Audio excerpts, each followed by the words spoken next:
Boa noite, minha amiga Ruth, boa noite aos ouvintes do programa Tô de Olho e também quem está nos acompanhando no YouTube. Boa noite, meu amigo Thiago. Exatamente, movimentado final de semana.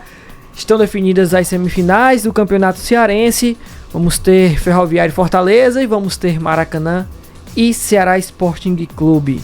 Ok, minha amiga? Ok, vamos começar agora falando sobre o Fortaleza, que tá de olho no atacante do Flamengo, né? Uma joia do Flamengo, 18 aninhos. Exatamente, trata-se do meia atacante Lohan. Esse jogador que é uma das principais promessas reveladas pelo Flamengo, né? Uma das principais promessas do time do Flamengo. O Fortaleza está de olho nesse jogador. O que acontece? Ele tinha uma negociação encaminhada com o CSKA Moscou, da Rússia, né?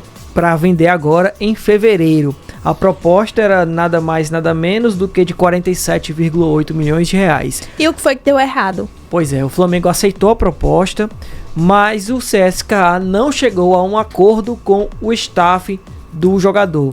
E por isso a negociação acabou melando.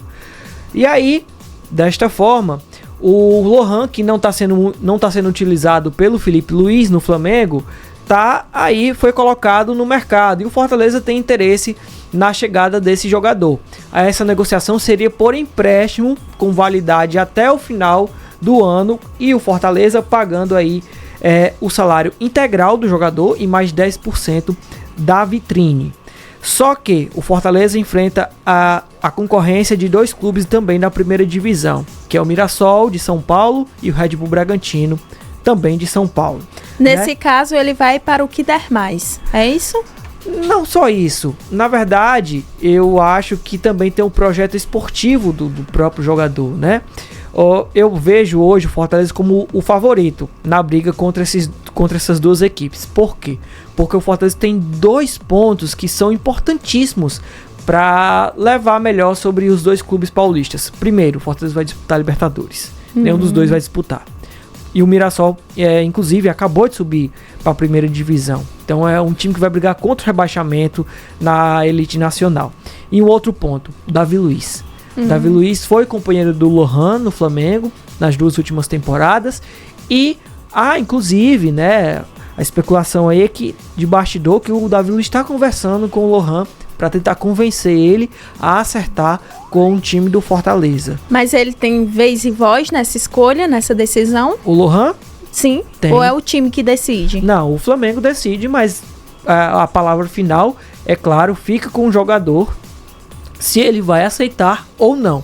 Aí é muito do convencimento de ex-companheiros, como no caso do Davi Luiz, do empresário, de abrir os olhos e dizer, olha, Fortaleza é uma boa oportunidade, o Vojvoda é um treinador que todo mundo sabe que ele é conhecido por desenvolver a capacidade dos atletas, ele vai ter espaço no Fortaleza, né? E vai disputar uma Libertadores, assim como o Flamengo, né? Então, cabe também a todo o entorno dele, do próprio jogador, orientar o jogador e para que ele decida a melhor opção, a melhor mudança para ele saindo do Flamengo, né? E ver para ele qual time seria a melhor opção para ele, para que ele tenha destaque.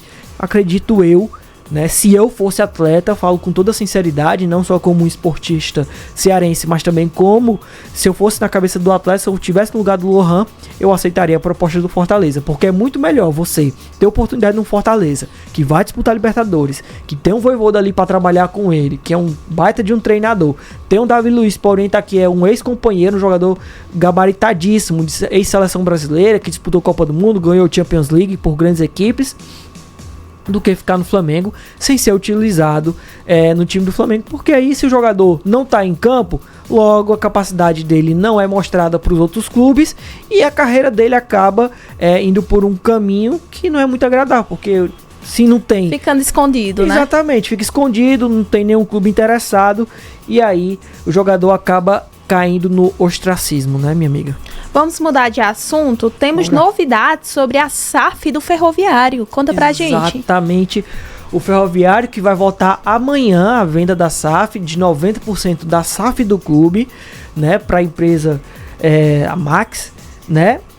O Ferroviário tem novidade, esse final de semana divulgou novidades sobre essa venda, que foi a seguinte: a Max aceitou uma proposta do Ferroviário e essa proposta será incluída, essas cláusulas serão incluídas como aditivo da proposta da empresa para a compra da SAF, que são o seguinte: a Max se comprometeu em aditivo à oferta, que vai ser apresentada para os associados amanhã, de não exigir a recuperação judicial do clube antes, para que isso seja um ponto para que a Max realize a quitação das dívidas, porque o que acontecia?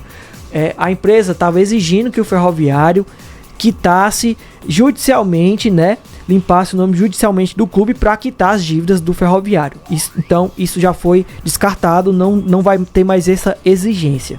Além disso, outros pontos de risco, né, vão ser colocados em discussão, que são a cláusula de reversão das ações, de tal forma que permita o Ferroviário a recuperar o controle gradual da SAF em caso de descumprimento das condições apresentadas para a compra da SAF. E o outro ponto é a definição de um nível máximo de endividamento e também a prestação e acompanhamento de contas semestralmente. Então, esses pontos vão ser incluídos aí na proposta, que será votada amanhã às 18 horas na sede do Ferroviário.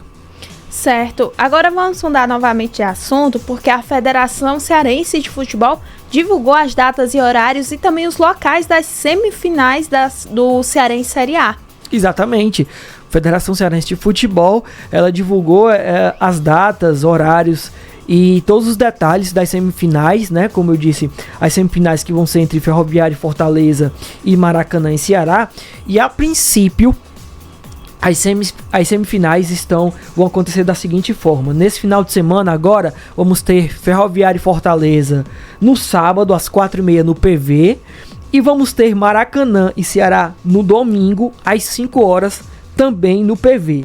A volta está marcada para o final de semana seguinte, com Fortaleza e Ferroviário no sábado às 4h30 na Arena Castelão, e Ceará e Maracanã no domingo às 5 horas também na Arena Castelão.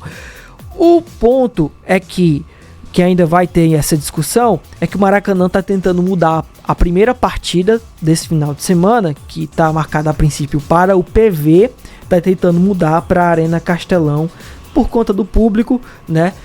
Normalmente o que acontece? O Maracanã é o mandante da partida, né? E ganha uma parte da renda do jogo. Logo, levando a partida para a Arena Castelão, e como o Maracanã vai enfrentar o time do Ceará e deve fazer a negociação para que os sócios do Ceará consigam entrar na partida, né? Gratuitamente, tudo. Há uma possibilidade do Maracanã ganhar aquela rendinha extra, né? Levando em consideração aí que a torcida do Ceará deve pôr um público considerável para esse jogo da semifinal. Então o Maracanã está tentando levar essa partida para a Arena Castelão ao invés do PV, que é um estádio mais acanhado, menor, enfim, e que deve levar menos público. Vitor, só fazendo uma pergunta a respeito da Série B do campeonato cearense. Como fica a situação atual do Barbalha e também do Cariri? Que jogaram, eles precisavam de uma vitória, nenhum dos dois ganhou, né? Porque foi empate. Exatamente. O que acontece? O Barbalha e o Cariri acabaram complicando a vida do outro, né? Na verdade, mais o Cariri complicou a vida do Barbalha do que o Barbalha do Cariri. Por quê? Porque agora, pro Cariri, a recuperação é muito difícil, porque vai enfrentar o Floresta fora de casa na última rodada e precisa vencer o time do Floresta e contar com uma derrota, aliás, com um empate de Barbalha e Iguatu, né, que é a outra partida. Pro Barbalha há uma chance de recuperação, mas essa chance só partindo da vitória, ou seja, o Barbalha tem que vencer o Iguatu fora de casa se quiser escapar da Série B do Campeonato Cearense. Caso contrário, infelizmente, vamos ter dois times caririenses de volta à Série B do Campeonato Cearense. Eu acredito que os dois... mas isso é uma opinião minha. Acredito que os dois vão cair. Por quê? Porque os dois adversários, que são Floresta e Iguatu, são equipes hoje mais estruturadas, com financeiramente melhores e que disputam competições nacionais, né? Então, É uma situação bem complicada, mas o Barbalha nos últimos anos conseguiu também, quase que por milagre, escapar do rebaixamento, né? Surpreendendo. Exatamente, surpreendeu nos últimos anos, surpreendeu de diversas formas, então a gente fica aí no aguardo para saber como é que vai ser essa definição do quadrangular do rebaixamento. Muito obrigado, Vitor, pelas informações, uma ótima noite para você e até amanhã. Até amanhã.